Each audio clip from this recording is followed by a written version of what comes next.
Constitución dogmática, el Pastor Eterno, Concilio Vaticano, sesión cuarta, Roma, 18 de julio de 1870, Pío, obispo, siervo de los siervos de Dios, con aprobación del Sagrado Concilio, para perpetua memoria, el Pastor Eterno y Obispo de nuestras almas, para convertir en perenne la obra saludable de la redención, decretó edificar la Santa Iglesia, en la que como en casa del Dios vivo, todos los fieles estuvieran unidos por el vínculo de una sola fe y caridad, por lo cual, antes de que fuera glorificado, rogó al Padre, no solo por los apóstoles, sino también por todos los que habían de creer en él por medio de la palabra de aquellos, para que todos fueran una sola cosa, así como el mismo Hijo y el Padre son una sola cosa. Ahora bien, a la manera que envió a los apóstoles, a quienes había escogido del mundo, como él mismo había sido enviado por el Padre, así quiso que en su iglesia hubiese pastores y doctores hasta la consumación de los siglos, mas para que el episcopado mismo fuera uno e indiviso, y la universal muchedumbre de los creyentes se conservara en la unidad de la fe y comunión, por medio de los sacerdotes coherentes entre sí, anteponiendo al bienaventurado Pedro a los demás apóstoles, en él instituyó un principio perpetuo de una y otra unidad, y un fundamento visible sobre cuya fortaleza se construyera un templo eterno, y la altura de la iglesia que había de alcanzar el cielo, se levantara sobre la firmeza de esta fe, y puesto que las puertas del infierno para derrocar, si fuera posible a la iglesia, se levantan por doquiera con odio cada día mayor contra su fundamento divinamente asentado, nos juzgamos ser necesario, para la guarda, incolumidad y aumento de la Grey Católica, proponer con aprobación del Sagrado Concilio, la doctrina sobre la institución, perpetuidad y naturaleza del Sagrado Primado Apostólico, en el cual estriba la fuerza y solidez de toda la Iglesia, para que sea creída y mantenida por todos los fieles, según la antigua y constante fe de la Iglesia Universal, a la vez de proscribir y condenar los errores contrarios, en tanto grado perniciosos al rebaño del Señor. Capítulo primero. De la institución del primado apostólico en la persona del bienaventurado Pedro. Enseñamos pues y declaramos que según los testimonios del Evangelio,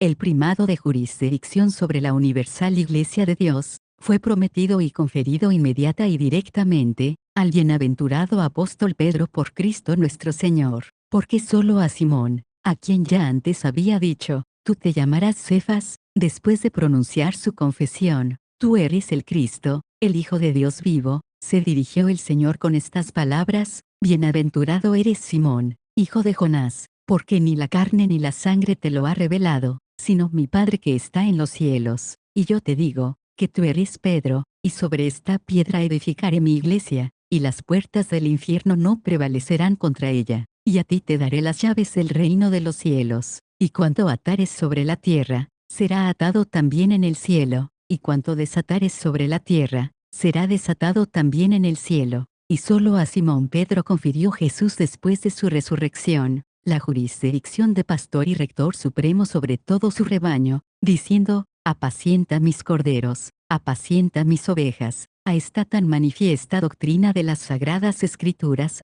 como ha sido siempre entendida por la Iglesia Católica, se oponen abiertamente las torcidas sentencias de quienes, trastornando la forma de régimen instituida por Cristo nuestro Señor en su Iglesia, niegan que solo Pedro fuera provisto por Cristo, del primado de jurisdicción verdadero y propio sobre los demás apóstoles, ora tomado cada uno aparte, ora todos juntamente. Igualmente se oponen los que afirman, que ese primado no fue otorgado inmediata y directamente al mismo bienaventurado Pedro, sino a la Iglesia, y por medio de esta a él, como ministro de la misma Iglesia. Canon. Si alguno dijere que el bienaventurado Pedro apóstol, no fue constituido por Cristo nuestro Señor príncipe de todos los apóstoles, y cabeza visible de toda la Iglesia militante, o que recibió, directa e inmediatamente del mismo Señor nuestro Jesucristo, solamente primado de honor, pero no de verdadera y propia jurisdicción, sea anatema. Capítulo segundo. De la perpetuidad del primado del bienaventurado Pedro en los romanos pontífices. Ahora bien, lo que Cristo nuestro Señor, príncipe de los pastores y gran pastor de las ovejas, instituyó en el bienaventurado apóstol Pedro para perpetua salud y bien perenne de la Iglesia, por obra del mismo Señor menesteres que dure perpetuamente en la Iglesia, que fundada sobre la piedra, tiene que permanecer firme hasta la consumación de los siglos. A nadie en verdad es dudoso, antes bien es un hecho notorio en todos los siglos, que el santo y bienaventurado Pedro, príncipe y cabeza de los apóstoles, columna de la fe y fundamento de la Iglesia católica, recibió las llaves del reino de manos de nuestro Señor Jesucristo, Salvador y Redentor del género humano, y hasta el tiempo presente y siempre, sigue viviendo, preside y ejerce juicio en sus sucesores, los obispos de la Santa Sede Romana, por él fundada y por su sangre consagrada, de donde se sigue, que quien quiera suceda a Pedro en esta cátedra, ese según la institución de Cristo mismo, obtiene el primado de Pedro sobre la Iglesia universal, permanece pues lo dispuesto por la verdad, y el bienaventurado Pedro, permaneciendo en la fortaleza de piedra que recibiera, no abandona el timón de la Iglesia, que una vez empuñó. Por esta causa fue siempre necesario que a esta Iglesia romana, por su más poderosa principalidad, se uniera toda la Iglesia, es decir, cuantos fieles hay, de donde quiera que sean, a fin de que en aquella sede de la que dimanan todos los derechos de la veneranda comunión, unidos como miembros con su cabeza, se entrelazaran en una sola trabazón de cuerpo, canon, pues si alguno dijere, que no es de institución de Cristo Señor mismo, es decir de derecho divino, que el bienaventurado Pedro tenga perpetuos sucesores en el primado sobre la Iglesia universal, o que el romano pontífice no es el sucesor del bienaventurado Pedro en el mismo primado, sea anatema. Capítulo 3. De la naturaleza y razón del primado del romano pontífice. Por tanto, apoyados en los claros testimonios de las sagradas letras, y siguiendo los decretos evidentes y elocuentes, ora de nuestros predecesores los romanos pontífices, ora de los concilios universales, renovamos la definición del Concilio Ecuménico de Florencia, por la que todos los fieles de Cristo deben creer, que la Santa Sede Apostólica y el Romano Pontífice poseen el primado sobre todo el orbe, y que el mismo Romano Pontífice es sucesor del bienaventurado Pedro, príncipe de los apóstoles, verdadero vicario de Cristo y cabeza de toda la Iglesia, Padre y Maestro de todos los cristianos, y que a él le fue entregada por nuestro Señor Jesucristo en la persona del bienaventurado Pedro, plena potestad de apacentar, regir y gobernar a la Iglesia universal, tal como en las actas de los concilios ecuménicos y en los sagrados cánones se contiene. Enseñamos por ende y declaramos que por disposición del Señor, la Iglesia romana posee el principado de potestad ordinaria sobre todas las otras, y que esta potestad de jurisdicción del romano pontífice, que es verdaderamente episcopal, es inmediata. A esta potestad están obligados, por el deber de subordinación jerárquica y de verdadera obediencia, los pastores y fieles de cualquier rito y dignidad, ora cada uno separadamente, ora todos juntamente, no solo en las materias que atañen a la fe y las costumbres, sino también en lo que pertenece a la disciplina y régimen de la Iglesia difundida por todo el orbe, de suerte que guardada con el romano pontífice esta unidad, tanto de comunión como de profesión de la misma fe, la Iglesia de Cristo sea un solo rebaño bajo un solo pastor supremo. Tal es la doctrina de la verdad católica, de la que nadie puede desviarse sin menoscabo de su fe y salvación. Ahora bien, está tan lejos esta potestad del sumo pontífice, de dañar aquella ordinaria e inmediata potestad de jurisdicción episcopal por la que los obispos, sucesores de los apóstoles y puestos por el Espíritu Santo, apacientan y rigen como verdaderos pastores la grey que les fue designada, que más bien esa misma jurisdicción es afirmada, robustecida y vindicada por el Pastor Supremo y Universal, según aquello de San Gregorio Magno: mi honor es el honor de la Iglesia universal, mi amor es el sólido vigor de mis hermanos, entonces soy yo verdaderamente honrado, cuando no se niega el honor que a cada uno es debido. Además de la suprema potestad del romano pontífice de gobernar la Iglesia universal, en el ejercicio de este su cargo se sigue para él, el derecho de comunicarse libremente con los pastores y rebaños de toda la Iglesia, a fin de que puedan ellos ser regidos y enseñados por él en el camino de la salvación. Por eso condenamos y reprobamos las sentencias de aquellos que dicen poderse impedir lícitamente esta comunicación del Jefe Supremo con los pastores y rebaños, o la someten a la potestad secular, pretendiendo que cuanto por la sede apostólica, o por la autoridad de ella se estatuye para el régimen de la Iglesia, no tiene fuerza ni valor si no se confirma por el place de la potestad secular, y porque el romano pontífice preside la Iglesia universal por el derecho divino del primado apostólico, enseñamos también y declaramos, que Él es el juez supremo de los fieles, y que en todas las causas que pertenecen al fuero eclesiástico puede recurrirse al juicio de éste, en cambio el juicio de la Santa Sede, sobre la que no existe autoridad mayor, no puede volverse a discutir por nadie, ni a nadie es lícito juzgar de su juicio. Por ello se salen de la recta senda de la verdad los que afirman, que es lícito apelar de los juicios de los soberanos pontífices al concilio ecuménico, como autoridad superior a la del romano pontífice. Canon. Así pues, si alguno dijere que el romano pontífice tiene solo deber de inspección y dirección, pero no plena y suprema potestad de jurisdicción sobre la Iglesia universal, no solo en las materias que pertenecen a la fe y costumbres, sino también en las de régimen y disciplina de la Iglesia difundida por todo el orbe,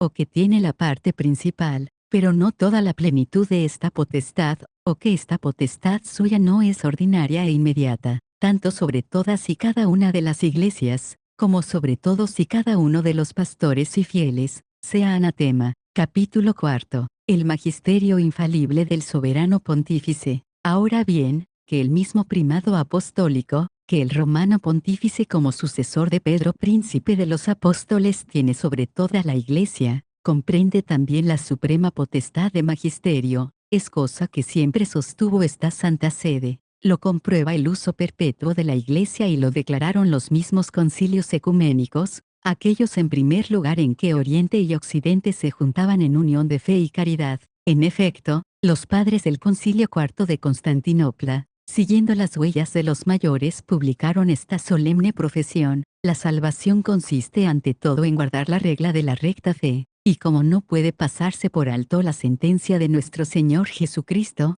que dice: Tú eres Pedro y sobre esta piedra edificaré mi iglesia. Esto que fue dicho se comprueba por la realidad de los sucesos, porque en la sede apostólica se guardó siempre sin mácula la religión católica, y siempre se enseñó la sana doctrina, pues no deseando en manera alguna separarnos de su fe y doctrina, esperamos merecer hallarnos en la única comunión que predica la sede apostólica, en la que está la íntegra y verdadera solidez de la religión cristiana. Y con aprobación del Segundo Concilio de León, los griegos profesaron que la Santa Iglesia Romana posee el sumo y pleno primado y principado sobre toda la Iglesia Católica, que ella veraz y humildemente reconoce haber recibido con la plenitud de la potestad, de parte del mismo Señor en la persona del bienaventurado Pedro príncipe o cabeza de los apóstoles, de quien el romano pontífice es sucesor, y así como está obligada más que las demás a defender la verdad de la fe, así las cuestiones que acerca de la fe surgieren deben ser definidas por su juicio.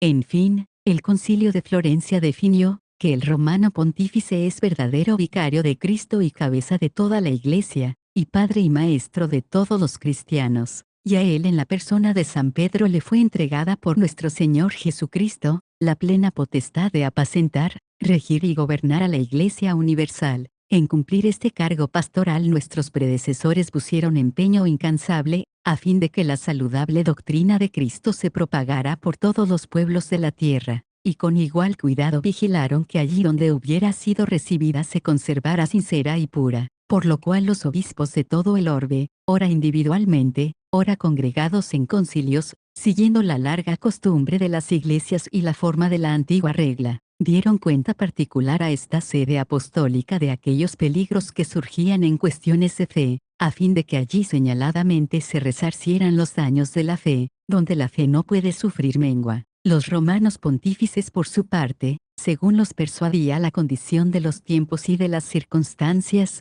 ora por la convocación de concilios universales, o explorando el sentir de la Iglesia dispersa por el orbe, ora por sínodos particulares, ora empleando otros medios que la divina providencia deparaba, definieron que habían de mantenerse aquellas cosas, que con la ayuda de Dios, habían reconocido ser conformes a las sagradas escrituras y a las tradiciones apostólicas, pues no fue prometido el Espíritu Santo a los sucesores de Pedro, para que por revelación propia manifestaran una nueva doctrina, sino para que con su asistencia santamente custodiaran y fielmente expusieran la revelación transmitida por los apóstoles, o sea, el depósito de la fe, y ciertamente, la apostólica doctrina de ellos, todos los venerables padres la han abrazado, y los santos doctores ortodoxos venerado y seguido, sabiendo plenamente que esta sede de Pedro permanece siempre intacta de todo error, según la promesa de nuestro divino Salvador hecha al príncipe de sus discípulos. Yo he rogado por ti a fin de que no desfallezca tu fe, y tú una vez convertido confirma a tus hermanos.